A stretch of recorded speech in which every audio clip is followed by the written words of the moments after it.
Hello అందరికీ welcome back to Dolly dumplings. ఇవాళ video వచ్చేసి నవరాత్రులు స్పెషల్ అమ్మవారికి నైవేద్యంగా పెట్టే నిమ్మకాయ పులిహోరని ఎలా చేసుకోవాలో ప్రాసెస్ చూసేద్దాము. చాలా సింపుల్గా చేసేసుకోవచ్చు అండి, అలాగే క్విక్గా చేసుకోవచ్చు.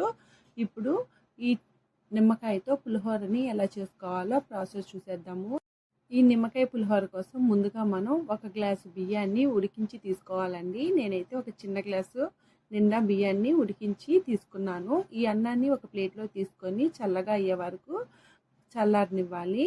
కాస్త వేడిగా ఉన్నప్పుడే ఇందులో 1/2 టేబుల్ స్పూన్ పసుపు, అలాగే 1/2 టేబుల్ స్పూన్ సాల్ట్ వేసుకొని ఈ పసుపు సాల్ట్ ఈ అన్నానికి పట్టేలాగా బాగా కలుపుకోవాలి. మీరు గెట్టితో కలిపేదానికన్నా చేత్తో కలిపితేనే ఈ పసుపు సాల్ట్ అనేది అన్నానికి బాగా స్ప్రెడ్ అవుతుందండి.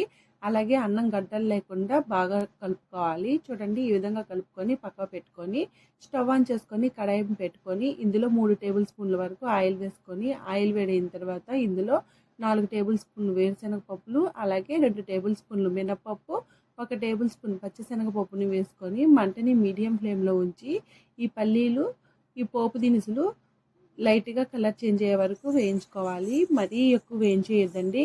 ఇవి చల్లారిన తర్వాత కలర్ చేంజ్ అయిపోతుంది. చూడండి, ఈ విధంగా వేగిన తర్వాత వీటిల్ని ఒక బౌల్లోకి తీసుకోవాలి.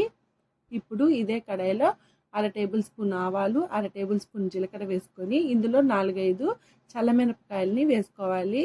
పులిహోరలో ఉప్పు మిరపకాయలు చాలా టేస్టీగా ఉంటాయండి. మీకు నచ్చకపోతే ఎండుమిరపకాయలని ఒక 2-3 వేసుకొని ఇవి కాస్త ఫ్రై అయిన తర్వాత ఇందులో ఒక లెమన్ని స్క్వీజ్ చేసుకొని గింజలు లేకుండా తీసుకొని ఈ నిమ్మరసాన్ని మంటని లో ఫ్లేమ్లో ఉంచి వేసుకోవాలి. మంటని లో ఫ్లేమ్లోనే ఉంచి ఈ నిమ్మరసం ఒక 2 నిమిషాల పాటు ఉడికించుకోవాలండి. చూడండి, ఈ విధంగా మధ్య మధ్యలో కలుపుతూ ఉడికించుకోండి. ఇప్పుడు ఇందులో మరో 1/2 టేబుల్ స్పూన్ వరకు సాల్ట్ వేసుకోండి. మనం రైస్లో ముందుగా సాల్ట్ వేసాం కదా, చెక్ చేసుకొని తర్వాత అడ్జస్ట్ చేసుకోవచ్చు. ఇందులోనే 2 రెమ్మలు కరివేపాకు, ఇందులో ఒక 1/2 టేబుల్ స్పూను ఇంగువని వేసుకోవాలి. ఇంగువని అస్సలకి స్కిప్ చేయొద్దండి. పులిహోరలో ఇంగువ చాలా టేస్ట్ని ఇస్తుంది. ఇప్పుడు స్టవ్ ఆఫ్ చేసేసుకొని ఈ పోపుని మనం ముందుగా కలిపి పెట్టుకున్న అన్నంలో వేసుకోవాలి. అన్నంలో వేసుకొని ఒకసారి కలుపుకోవాలి. తర్వాత చేత్తో ఈ పోపు అంతా అన్నానికి పట్టేలాగా బాగా కలుపుకోవాలండి. అలాగే మనం ముందుగా వేయించి పెట్టుకున్నాం కదా వేరుశెనగ పప్పులు కూడా ఇందులో యాడ్ చేసుకొని బాగా మిక్స్ చేసుకోవాలి. సాల్ట్ సరిపోయిందో లేదో చెక్ చేసుకొని సాల్ట్ని అడ్జస్ట్ చేసుకోండి. ఇంకా ఇందులో సన్నగా కట్ చేసుకున్న కొత్తిమీరని కూడా యాడ్ చేసుకోవచ్చండి. నేనైతే వేయట్లేదు. చూసారు కదా నిమ్మకాయతో పులిహోరని ఎలా చేసుకోవాలో ప్రాసెస్ ఏందో.